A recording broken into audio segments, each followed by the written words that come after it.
Well, good evening, everyone. I'm Alex Triantis, Dean of the Johns Hopkins Carey Business School, and it's my pleasure to welcome you to the Carey Business School Distinguished Speaker Series. Through our Distinguished Speaker Series, we invite the most accomplished business professionals to discuss today's most compelling business challenges. And I'm very excited to welcome today for our discussion, Melissa Swift. I will give you just a brief bio so that you can understand how incredibly well qualified Melissa is for the topics that we're going to be discussing this evening. Melissa is a U.S. transformation leader at Mercer, a consultancy helping to redefine the world of work. In her role, she is responsible for the firm's efforts in the areas of workforce transformation, HR transformation, HR digitization, diversity, equity, and inclusion, and workforce analytics. Melissa is a recognized thought leader on the subject of the future of work post-COVID. She has been quoted on the subject in Newsweek, Washington Post, Daily Mail, and has appeared on NPR and Al Jazeera English. Prior to Mercer, Melissa was a global leader for workforce transformation at Korn Ferry. She was charged with driving the development, alignment, and marketing of innovative solutions for digital and workforce transformation offerings. So this evening, we will be discussing the future of work and some of the trends impacting the labor market. It's a topic that I think all of us are talking about very actively these days, and the timing could not be better for this discussion. I'll start us off with a few questions, but we're also very anxious to hear from our audience as well. So I welcome you all to submit your own questions. And please use the Zoom Q&A button at the bottom of your screen at any point, and we will try to get to as many of the questions as possible. I will lead with a few questions, so we will get to your questions maybe halfway or so into the program. So with that preamble, Melissa, I want to take us to the pre-COVID world, which a few of us can remember these days. But you have been working in this area of workforce transformation, digital transformation for quite some time. So I thought it'd be useful just to share some of your wisdom about what you were thinking about over the last decade or so. And I know you've spoken and written a lot about digital transformation and a digital culture. So could you maybe share with us all what that means from your perspective? Yeah, thanks, Alex, and thanks for having me. I'm excited to be here, and these are great topics. So to set the stage a little bit about kind of what the conversation looked like pre-COVID, I think a lot of the discussion was already around how can people and technology work together? And are there different ways of working that might help us more usefully incorporate all of the incredible technological change, that's happened? So when we talk about a digital culture, it's not that we're all going to suddenly become, sort of animatronic robots, like the Hall of Presidents at Disney World. The idea is, are there ways that we can work that are more flexible, more fluid, that will enable us to, just work with technology better, be helped by technology better? How does that all play together? And what are the behaviors we need from human beings to really reap the benefits of technology? So that was kind of what the conversation was, I would say. And during this period, obviously the culture of companies had transformed significantly. And we'll talk a little bit later about sort of generational shifts as well. But are there any, in terms of sort of looking both in the US and internationally, at this culture, where has it transformed more, or where have there been more noticeable dramatic changes? I think probably the most interesting change, because let's be clear, there's a lot that hasn't changed. It's funny, I wrote a blog the other day about the movie 9 to 5, which is from 1980. And the future of work they were talking about in 1980, it's all the same stuff, right? It's a more inclusive office. It's things like flexibility and job sharing, right? I mean, that movie, you could remake it line for line pretty much in 2021, and it would be perfect. So there was a lot that didn't change, but I think part of what did change and what's interesting is there's a little bit more of sort of the lionization of startup culture. That we looked at tech companies and we said, there's some interesting ways of working going on there. Could we emulate that? That it wasn't the ideal wasn't kind of the almighty giant corporation anymore. And I think we've been grappling with that tension of large companies wanting to operate like much smaller ones. And that's been a really interesting cultural conversation.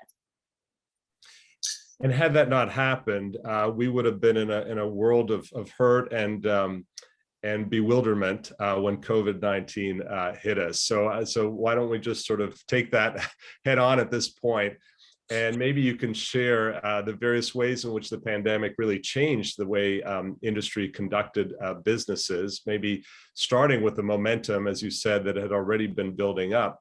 But obviously an increased reliance on remote telework. So how has the pandemic changed the expectations of work, and do you think those trends are going to continue or accelerate? Yeah, so it's interesting. I mean, on the most basic level, one thing that we saw across a lot of organizations was that these arduous technology adoption journeys they'd been on suddenly accelerated. So suddenly, okay, you know what? We are going to use Microsoft Teams because we don't have an alternative. So I see that as the most basic kind of unit of change. Then there was all this change around, remote work. And again, let's remember that wasn't everybody. If you worked in manufacturing or retail or food service, there were a number of industries where you still had to be in person. But for a large proportion of knowledge workers, there was kind of suddenly this revelation of, this work is done just as well remotely, if not better. And that's the conversation and the debate that really continues about, sort of, if you're not interacting with physical machinery or customers or what have you, what's the purpose of the workplace? What's the purpose of an office workplace? And all of that's really been called into question, I think, in very interesting ways. Absolutely. And the fundamentals of first principles of why we did all get together, we'll dig into that a little bit more, because obviously that's at the core. In terms of, so we did have practice with remote working, but now we're about to enter into this hybrid mode, and obviously many companies have already been in that mode, and it seems that is more confusing, and technologically we may not be as well prepared as fully remote work. What are you seeing in terms of companies that may be adapting well in that way of having folks at work in the office as well as remote? Oh, it's interesting. Actually, the best example I've seen was my daughter's school. They had one student who was remote all year last year, and they had sophisticated enough cameras in the classroom that they were able to meaningfully include her until she actually physically joined the rest of the students at the end of the year. For companies, it's been more patchy, right? There's been a lot of cultural frustration around these workers are not remote, these workers are remote. A lot of discomfort, especially if you think about those frontline managers that really build the culture of an organization. A lot of them were not comfortable managing in a remote setting. And so you get a lot of anxiety today about, are there going to be inequities are they going to treat folks who are physically present in some ways more preferentially than those who are remote? And really, it's called into question some very fundamental beliefs about performance management. And how do we actually know people are doing a good job? You can, for things like meetings, you can create with, again, you've got good enough technology, you can include people, but then it's what happens after the meeting that's proving really sticky in the hybrid context. So this issue of inclusion, I think, is really a critical one. We know that many employees prefer flexibility, and yet we also know that there's been a lot of burnout, in particular because of the lack of delineation between work and home life. And obviously there are various circumstances that may sort of underlie that, but you brought up an important issue that being remote may actually be detrimental to employees, and they may not fully sort of understand that and overweight the flexibility. So how do you think that is going to shake out? What's sort of the trade-off? How is that going to end up, in particular, given employers being sort of more pushing towards bringing folks back into the office? Yeah, I think it's interesting. I mean, I think the organizations that we're seeing make the most progress with this are the ones who are really, really looking intensely at what is performance. Because once you start looking at that with kind of clear eyes, you do get a much better view on, kind of, am I operating preferentially? Am I not? Et cetera, et cetera. That is what I see as kind of the leading edge point of view.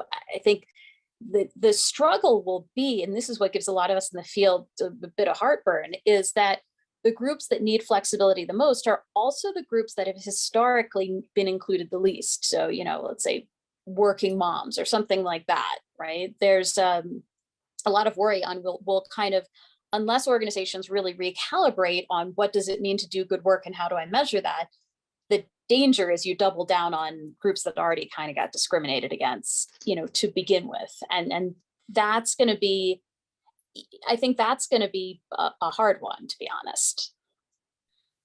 And I think that this sort of brings up a bigger umbrella issue of wellness, right? Where I think wellness may have been historically more related to physical wellness. And now I think employers are viewing it more broadly in terms of emotional and mental wellness as well, including issues surrounding sort of social injustice and the discrimination that you referred to as well. So how have you seen sort of that conversation at the companies that you've worked with emerge in terms of how do they really measure and try to target improved wellness of their employees?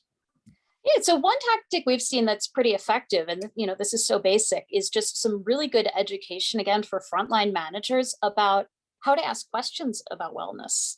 We've seen some organizations kind of arm people with like a little list, like 5 or 6 questions, but beginning a call with your subordinates, truly checking in with them, not like, hey, how's everybody, that kind of like rah-rah stuff, but true, how are you feeling today?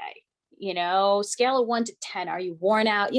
Like digging in a little bit with people. And to be honest, again, it's something managers should have been doing anyway. But the COVID period really, kind of brought it to the fore. So that's one strategy we've seen be effective. And we've seen a lot of work on, and again, I think this is a fertile area for organizations to pursue further. Time. How do we organize time? Part of what was really grinding people down was, being on video conferences, 12 hours a day and saying, okay, let's call a stop. So you see more and more organizations, we're going to have no meeting Fridays. We're going to reorganize how we do meetings. I mean, I personally emerged from the pandemic with the belief that the 30-minute meeting is almost useless. That generally either what you need is free time where, people can kind of call you up and chat for 10 to 15 about urgent issues, or you need deeper meeting time, let's say 45 minutes or more. But I think a lot of people have come out with learnings like that. And it's interesting to start to see them getting institutionalized across organizations. I've had a lot of meetings with folks where, okay, this meeting is going to, end at 5 minutes before the 30-minute mark, or it's going to end at 10 minutes before the hour. And it sounds so basic, but I think how you put those Lego blocks of the day together ends up really mattering about what is the strain on employees at the end. And as you define wellness completely differently. Yeah, then that's incredibly interesting. And when we think about reasons why we're trying to be back more physically, right? Innovation always comes up, right? And so it's why are we meeting? Why are we getting together in person? And so there's this lore, at least, that innovation only happens when we're all together. But I'd love to hear your take on that, and whether or not emerging models, just as you were saying, that meetings the way that we meet may change over time, the length and so on, that so too may the way that our innovative processes are developed. Yeah, and it's interesting when you look at the history of innovation and kind of who's gotten credit as an innovator, right? It's not a very diverse group. So to me, that's a little bit of a canary in the coal mine of, well, maybe what we're defining as the right end goal for innovation might not be the right end goal if it produces, a bunch of white men in their 50s. Like maybe there's some room to tweak. And so then you kind of think about, there's some interesting sort of figure 8 models of innovation where people get together, go apart, think, come back together, go apart again. And I look at some of those models and say that that could be a lot more interesting. Models of working out loud is another interesting one where people are in a Slack channel or something like that. And they're saying, I'm thinking about this, I'm doing that.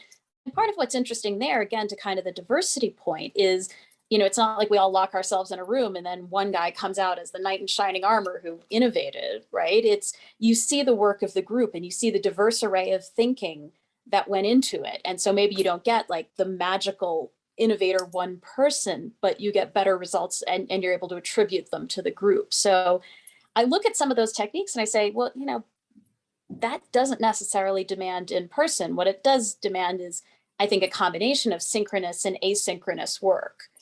And really, again, thinking about what that balance has to look like. And it doesn't all have to be synchronous and it doesn't all have to be face to face. So it's an interesting area because you're absolutely right. We have these very strong biases about how innovation and strategy as well. That's the other one I always hear get talked about. Like, we can't do a strategy session virtually. Well, maybe not. Worth testing and learning.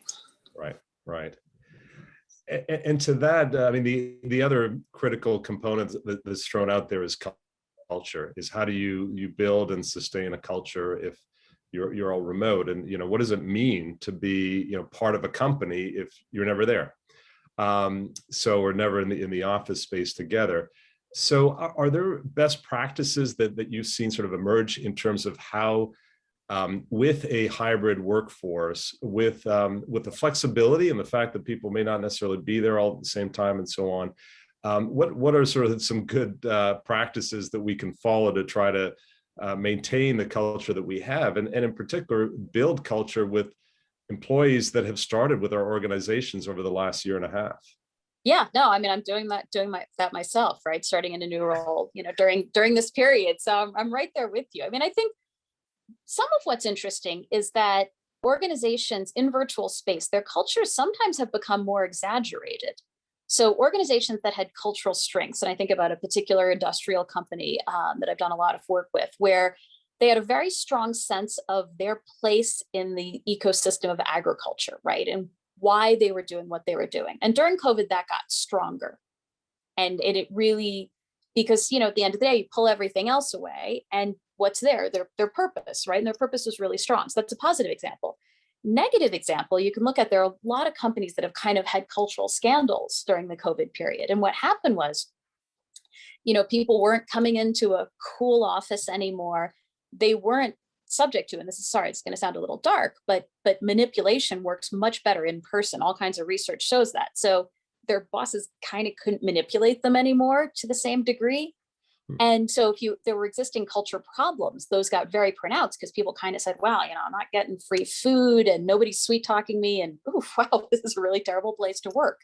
There's a whole bunch of those examples. So I think what's interesting going forward is how do we've kind of got to be a little bit more honest in culture creation. And what we've seen organizations do well is really thinking about employee life cycle points and things like, new people starting or work anniversaries or promotions, or those moments that are kind of a little bigger than the other moments, and saying, what do we need to do to have a true emotional connection with people during those moments, knowing that your low-hanging fruit is gone, right? You can't kind of like come in and do a 5-minute pep talk anymore, and then I think some positives are going to emerge. I think the danger is, again, for organizations where there are cultural problems, you're going to continue to see them, pop up more vividly. Right. Great. We're starting to get some questions, and I'm going to more or less wait until later. But there's one that, just because you were talking about innovation and we're talking about the reasons for all being together, there's a question about whether or not you've seen an increase in the use of design thinking, and how that may have been utilized or transformed virtually. Anecdotally, yes, absolutely. And part of what's neat is that that's one where there's a really good match between kind of process and technology, that some of these tools like Miro or Mural or what have you are actually well suited to kind of design thinking exercises. And that's been one where it's not just kind of like, okay, we're finally using Teams, we're collaborating in documents. You're seeing actually a lot of excitement around the technology itself. And that's, for somebody who's worked on digital transformation for a long time, that's really neat to see, where it's not just like, okay, the technology is doing what I need it to do, but wow, the technology is actually helping me do this kind of work better.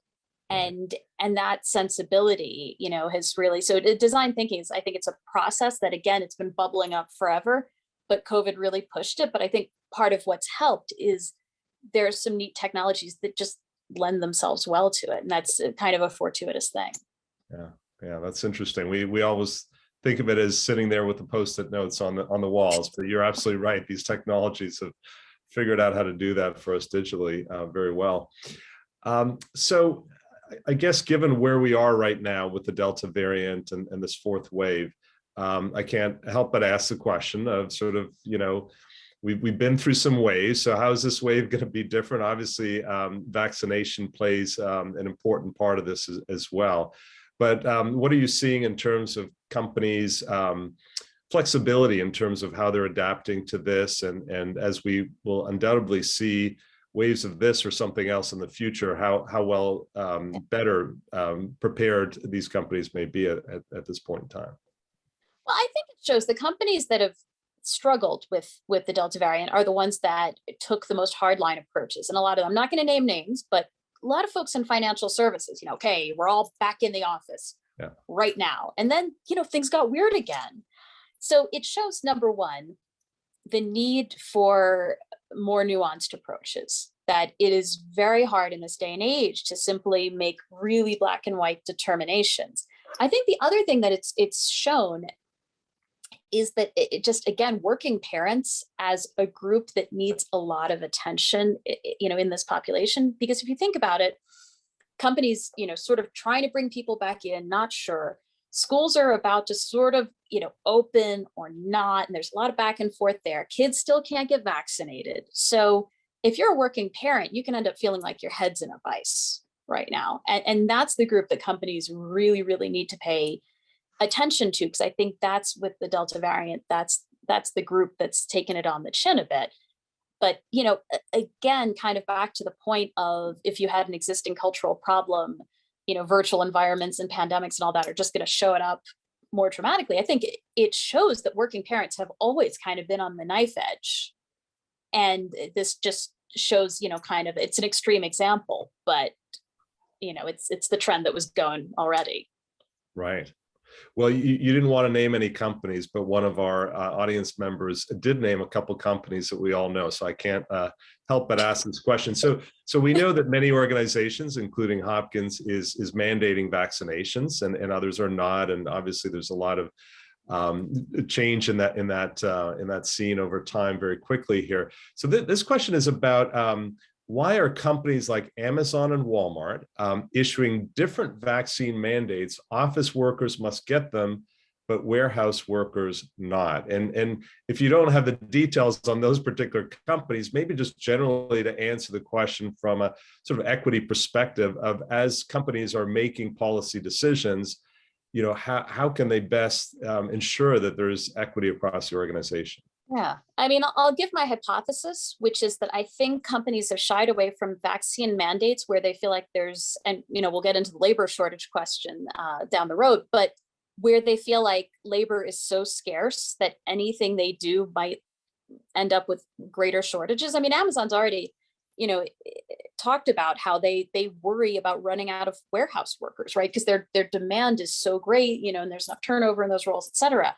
So I think the feeling is that office workers, they can get away with it. Whereas for some of these populations where, again, you're already at or near shortage point, that they feel like they don't have enough sort of power in the equation to demand it. Now, the fiendish thing is exactly what the person asking the question is pointing to, is it leads to very weird equity questions of, if I'm a warehouse worker and I'm, I want to be as safe as possible, right? Why are you not making the people around me get vaccinated? I'm an office worker. I have some issue with vaccination. Why are you making, nobody's going to feel like it's fair to them. That's the devilish part. Yeah. Well, let's try to tackle sort of all these labor issues that are going on, because again, they are huge in folks' minds. I don't know if you have a favorite term. Is it great resignation, great reshuffling, great attrition? But clearly, because of differing preferences of employees and because of the talent war, that we are seeing a huge shift. And I think that a statistic I saw the other day was that more than a quarter of employers are actively looking for another company. I don't know what the baseline is, but that seems pretty high. We'll talk a little bit about demographic shifts, but I guess what are you seeing in terms of sort of that the new equilibrium, the reshuffling, or whatever you want to best call it, in terms of how that's playing out in companies today? I think it's a really interesting kind of conversation going on within workers' minds about what is the work that I should be doing and what should be my compensation for it. And, I'll put aside sort of the political questions about unemployment insurance, et cetera, but very fundamentally, and also some of what's the right compensation model. So things like restaurant workers, as a for instance, who've always been so highly compensated in terms of tips, when you had to thin out restaurants, keep tables 6 feet apart and stuff, that whole stream of compensation suddenly got messed with. And people are going, well, I'm going to question my fundamental assumptions. Do I want to do this work for this pay? And things like Uber drivers, right? For what I get paid to do this, is that right? I think we kind of cut that thread of assumption. And now that thread of assumption's cut, that's where you get labor shortages. People saying, okay, you know what? I'm not going to do exactly this work for exactly this pay anymore. Either figure out, pay me more. I want to do different work. I want to be compensated on a different model. You've got to kind of think about it as two sides of the scale there, one being the job and one being the compensation. And for a lot of workers, they sort of took a step back and said, well, something's wrong on one of these sides or both. Right. And the flexibility, of course, of work is just being viewed now in many circles as just an additional benefit. In fact, I think I saw that it was when they did a survey to try to figure out how much of a benefit is that worth, they came up with a number around 7 or 8% of compensation. So it is quite significant. And as you're saying, obviously different employees have a different mix that is optimal for them. What about, if we go back pre-COVID again, there's been this, we can easily predict that there is a change in demographics, and obviously more baby boomers are retiring. The following generation X, is much smaller.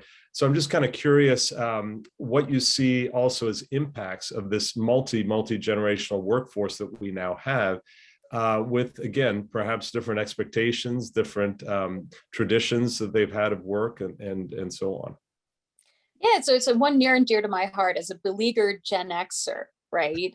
Gen X always gets kind of, literally you will see generational surveys in which they leave out Gen X, right? It's like the time the New York City budget left Staten Island out, right? Because it's Gen X is such a small generation that it's not really being considered.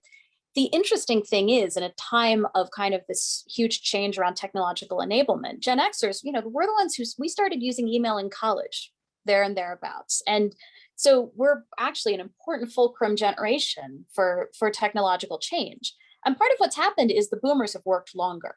So what should have been, kind of pipeline roles that Gen X should have been coming into, we haven't had access to those jobs because, the pipeline is clogged from above as people work longer. Now, what's interesting with COVID is, again, thinking about that balance of, do I want to do this work anymore? You have seen the resignations that have been coming for years and years, the retirements, starting to speed up. So it'll be very interesting to see how kind of the leadership chunk of organizations gets reconstituted over the next few years, and what that looks like in terms of a mix of, the millennials, everyone's like, oh, the millennials are 40 now. So it's going to be a mix of Gen X and millennials in leadership. And it's interesting given that they haven't necessarily had, I think, some of the right formative experiences yet, because there have been so many boomers in those roles. At the same time, you've also got really different attitudes toward flexibility that I think the generation below the millennials, the Gen Y, has very, very mixed feelings about in-person work, that simultaneously they very much want to be in the office being mentored. But you also see on surveys, they are the generation saying we need flexibility the most, but possibly having watched their parents grapple with a lack of it. And so it'll be very interesting to see, I think, kind of how the issue is less the millennials and Gen X. I mean, particularly Gen X. I mean, God bless us. We do whatever organizations tell us to do. But the sort of oldest and youngest workers in the workplace, I think, are going to be the drivers of the most change as they really grapple with what should their working lives look like going forward. Right, right. Given that you were talking about leadership and managerial skills, let me take a question that we caught that came in here. So the pandemic and remote and flexible work has created managerial challenges that you alluded to. What does best-in-class leadership, managerial development look like to equip managers and leaders to lead in what will be a new world of work? And obviously at Carey Business School, we want to make sure that we're on the leading edge of how we do that development. No, absolutely. Absolutely. And I think it's interesting because I think a lot of what managers have to learn how to do in the current environment is something that's really counterintuitive, which is actually doing less. So if you think about the early part of your career, right, you get promoted for doing more, right? You're a great individual contributor and then you hit managerial level. And the assumption has always been, you kind of like take on these manager behaviors and you're doing all this stuff. But part of what you need to do is actually like sometimes like shut up, listen to your team, learn from your team, be a good conduit of information from above you to below you and back. And all of that doing less stuff at a moment when, you've become a manager and there's kind of an ego thing, that's tough and that's tricky and it's counterintuitive, again, given all the behaviors that get rewarded before it. But I think it's really interesting when we hear so much about micromanagement in the remote context and how if managers could literally just do a bit less, they would get better results from their folks. I think it's a really interesting trend. And so I look at it from the perspective of all the issues you guys are working on. And some of it's about how do I be a good listener? How am I learn to be a good observer, a good learner? All of these things that are not, kind of charging with my sword, in front of the troops. Right, right. Absolutely. The empathy and the agility components are critical. If we've got some great questions coming in, I'll turn to them in the ones I haven't already in a second. But I wanted to, you talked about women in the workplace and in particular working mothers. And as we know, women still face incredible societal pressures in their personal lives as well as in the workplace. Are there, and actually last year, we profiled working on one of these distinguished speaker series together with McKinsey when they came out with their Women in the Workplace report, which showed that large number of women were contemplating leaving the workforce. So where are we progressing more rapidly now, given what we're seeing, or is this in some ways getting even worse? It's hard to say. I mean, again, the whole history of women in the workforce over the last, let's say, 70 years has been incredibly stop and start progress. And I think we're at a good moment, again, of consciousness, right? Because honestly, in conversations with a lot of male executives, a lot of my male colleagues, I think over the last year and a half, they felt a lot of what my, female colleagues and peers had been feeling all along. That, I sort of had these emotional conversations with these guys where they're, and it's just so hard and home is pulling me and work is pulling me. And I'm going, yeah, right. This is the stuff, right? You're feeling it now. Yeah. So, there was something about having, across everybody, this moment of feeling some of those tugs. So my hope is certainly that we can take some of that energy and some of that spirit and say, okay, well, these are all the pieces of the system that didn't work well for anybody over the last, over the pandemic period. All the time, these don't work well for women.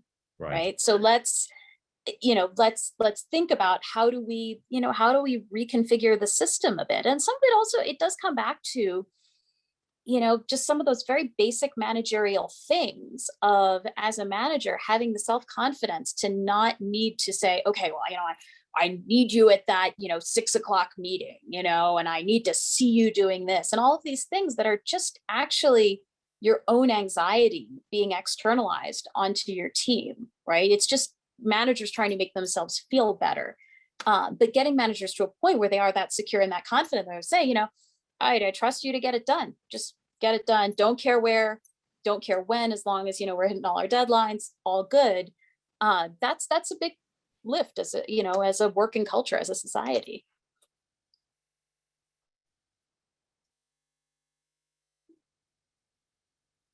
Right.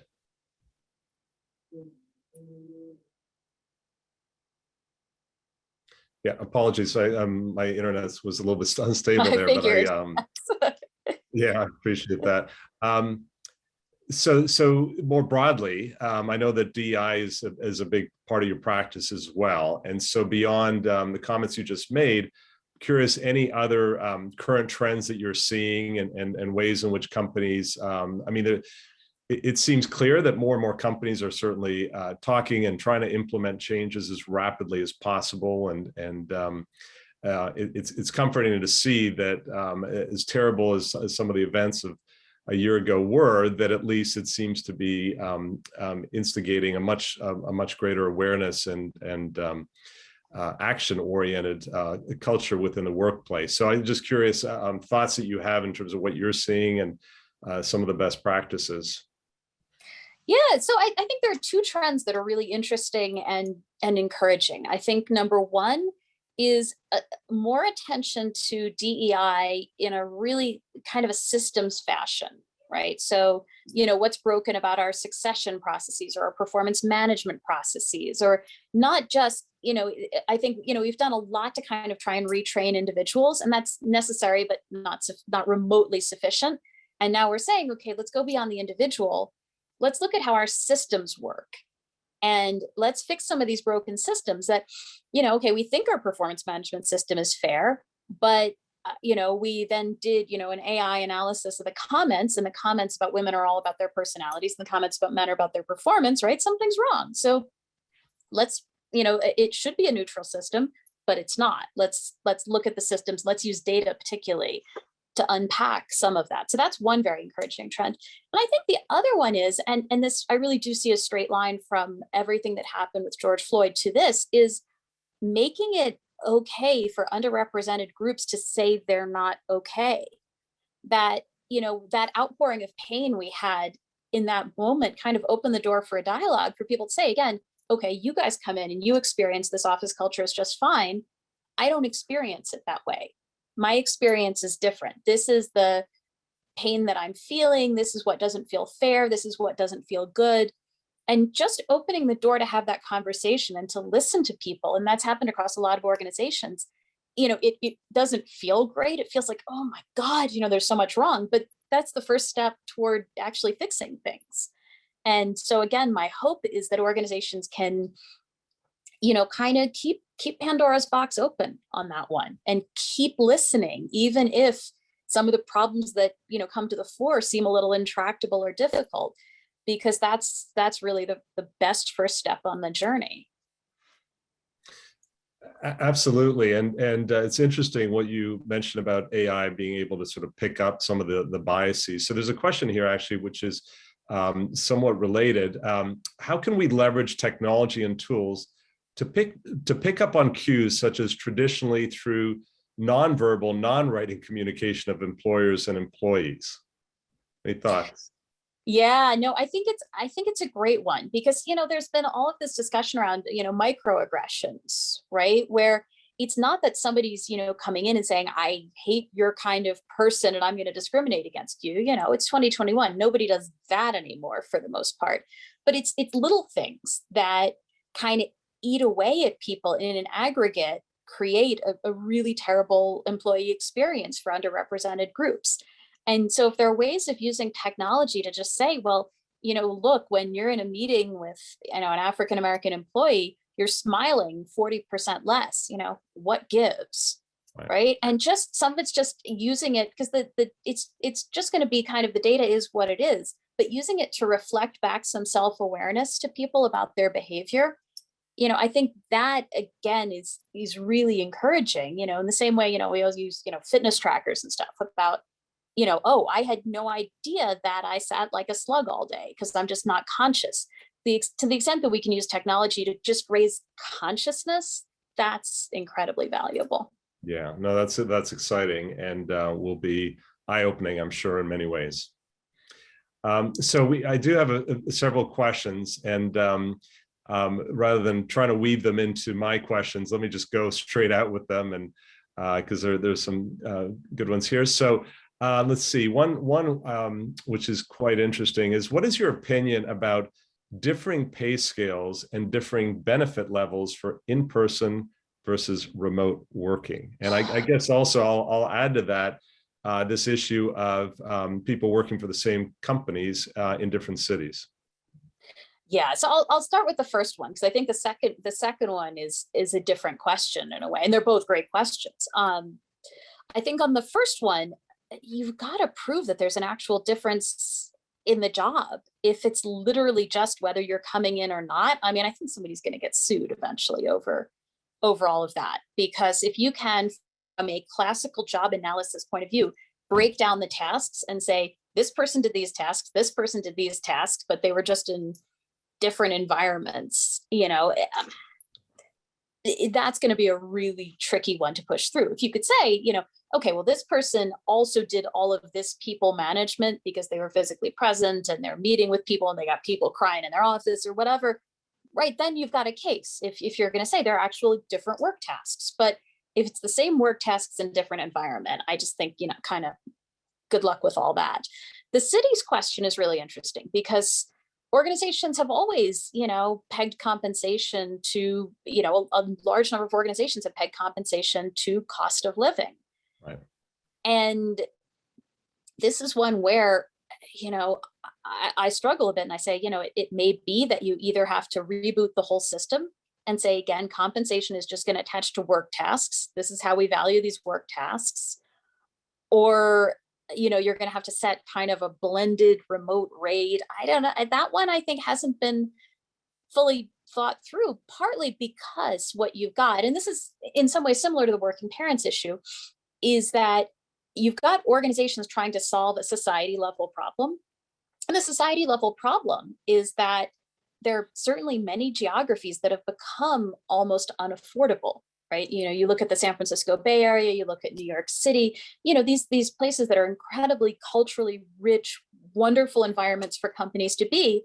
At the same time, there's a lack of affordable housing, all these issues that, that's not on company X or company Y, right? That's a society level issue.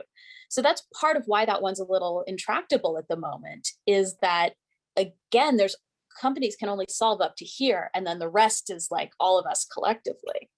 Right. Well, you mentioned compensation being related to the work tasks and sort of looking at jobs and what actually is involved with the jobs, but there's also obviously the performance as well. So this question is, are there some best practices regarding how to measure the work being done remotely for knowledge workers? And you talked about performance earlier as well. Yeah. And it's really, to my mind, this is an issue I'm quite passionate about. It has to do with centering in on outcomes.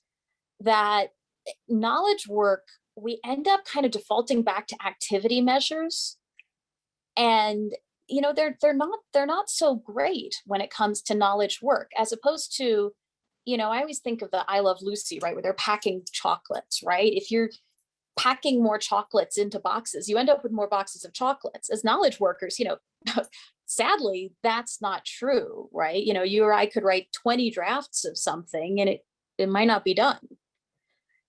So I think really disaggregating kind of activities and outcomes, but it forces a difficult conversation, which is, what is knowledge work supposed to produce?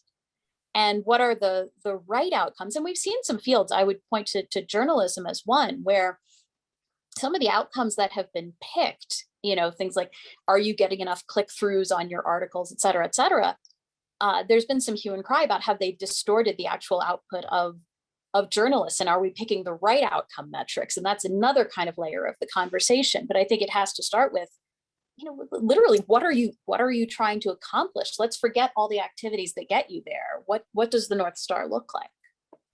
Right, absolutely. A question, can you share examples of some process improvement wins you've seen during remote work? And do you see any of those translating into in-person work as well? Yeah, so the process improvement wins, all the really good ones I've seen have been just chucking out sort of crummy processes. That's the interesting thing, is it's like taking the pruning shears and saying, this just doesn't get us anywhere.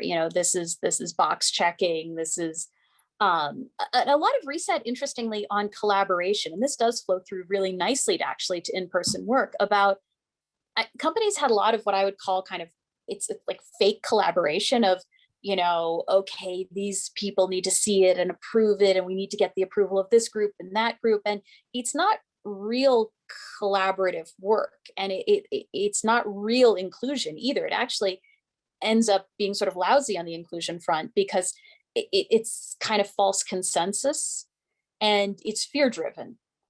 And during COVID, we were afraid of other stuff and we had less time to be fear driven. So it was kind of like, okay, well, maybe that doesn't need to be approved by 25 people. Maybe there are 2 people it really needs to be approved by.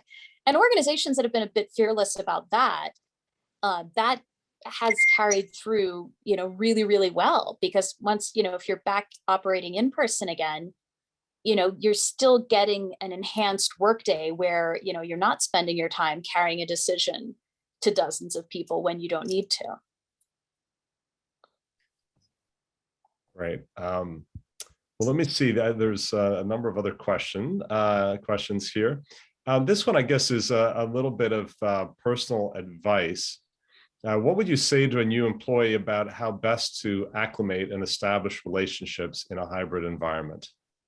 I think some of it is being conscious of personal stuff that you wouldn't have to make yourself be conscious of when you operate in person. So I always think about when you walk into somebody's office, there's always that moment of like, you're taking the time to sit down and maybe you're seeing what's on their desk, and there's that little bit of sort of chit chat then before you get down to business. So just being conscious of, you're meeting somebody for the first time on a call, do that.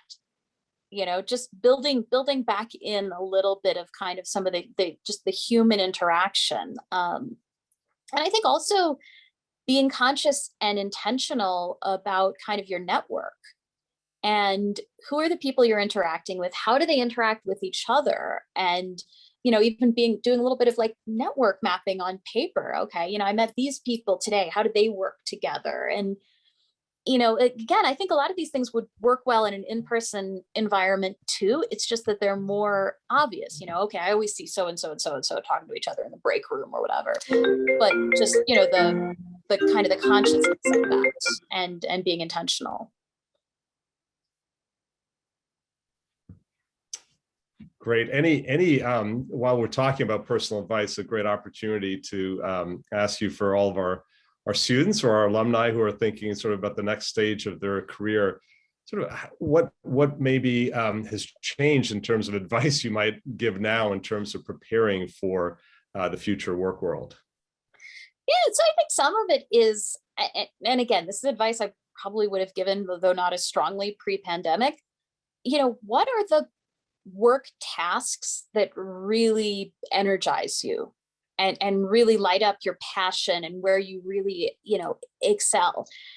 And not the kind of the sort of job titles or the categories of stuff, but literally the work. Because the future of work, as I see it, we're going to increasingly kind of decompose jobs into their constituent parts and put them back together, in different ways.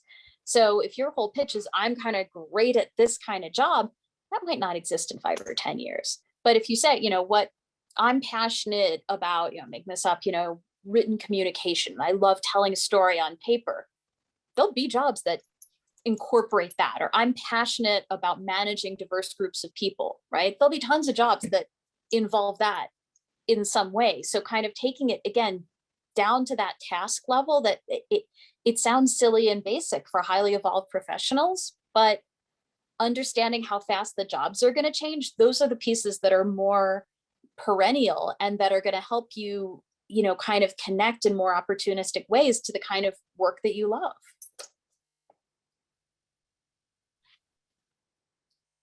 Wonderful. Well, here, we've talked a little bit, you've given some examples, but in case there's others you want to share, do you see any organizations or industries who are best shaping the future of work virtually? And if so, what are they doing differently? What are you telling them to do? Yeah, I know, it's a good question. I think the organizations that we've seen do this best are the ones that are contextualizing it into other kinds of change they're interested in. So, organizations that, as a for instance, are willing to look at sort of how work gets done and things like DEI together, and not say, okay, this is an issue over here in a silo, and then this future of work is over here in a silo, but are saying, okay, we have this big opportunity right now. If we sort of rethink kind of how some of these jobs get done, how some of the processes operate, we have a chance to include people better, and that'll help all of that work get done better. Those are the really outstanding organizations, are the ones that are doing kind of the mashups on some of these topics. I think the ones that are struggling the most are treating them as kind of artificial silos and not getting those wins from, if you're already sort of operating on the patient, right? Go in and do the other stuff at the same time, rather than, okay, took the appendix out, closed them up, okay, open them up again, look at the lungs. It's a lot more painful. Right. A question related to an earlier comment that you made. You basically talked about in terms of wellness, that we should really ask our employees, no, how are you really doing, right? Really digging deep.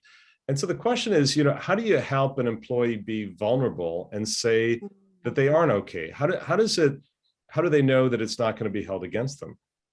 Yeah, it's a really good question. It's funny, last night I was watching on Netflix, they just came out with kind of the untold story of the malice at the Palace.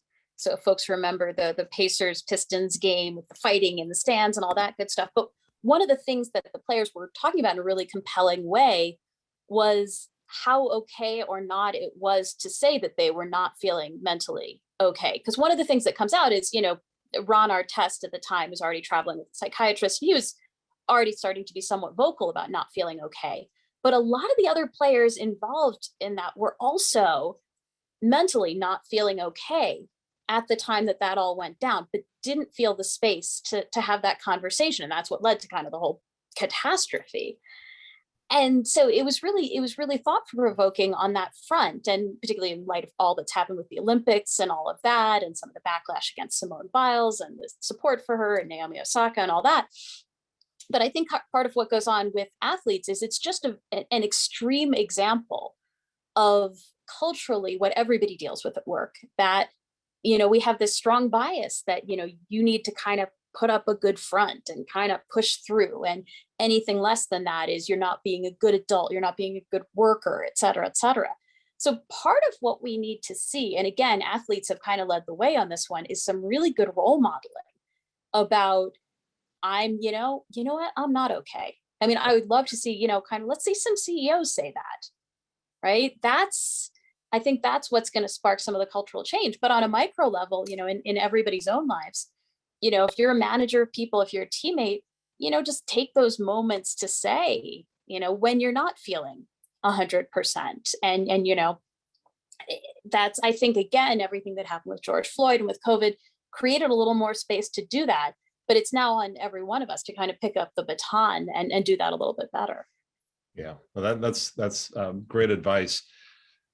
There's a question here, there's been a lot, we all have been talking about extroverts and introverts, and it seems like that's become such a central discussion. So the question is, how can we balance talk time between extroverts and introverts? It's very difficult to interrupt over the phone as opposed to in person, but maybe you have more general sort of comments around also in terms of who is looking to go into work versus not, and how that may affect their careers. Oh, yeah. Yeah, I mean, I've heard from a lot of folks who self-identify as introverts that the COVID period's been a blessing for them. that not having to talk to a lot of people in person has been great, that where some of this asynchronous collaboration has come in, that it's a lot easier for them to leave a bunch of comments in a document than to stand up in a meeting and say, this is wrong, and this is wrong, and this is wrong, which takes an emotional toll.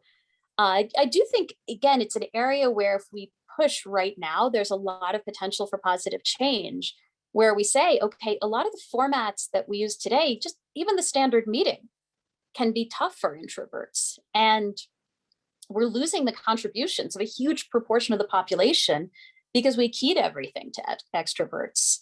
And so thinking about, as organizations kind of use different personas to test out their processes and systems, put extrovert, introvert as one of those personas and say, if I'm super introverted, does this whole system we just designed, does that work for me?